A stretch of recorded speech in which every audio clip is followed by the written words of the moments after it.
Today I'm gonna show you how to make fake guacamole sauce. Frying pan is ready. I'm gonna add the oil.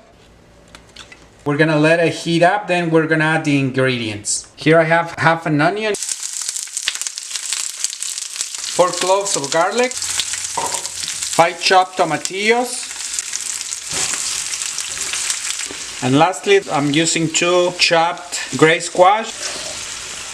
And we're gonna cover them so they cook evenly.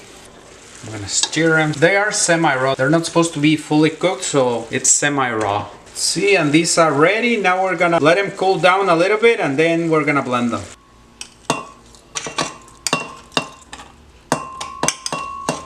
Salt to taste.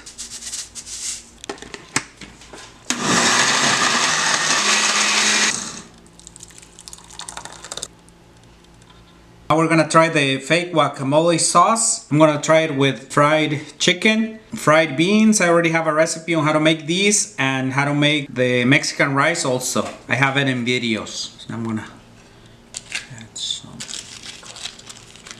chicken.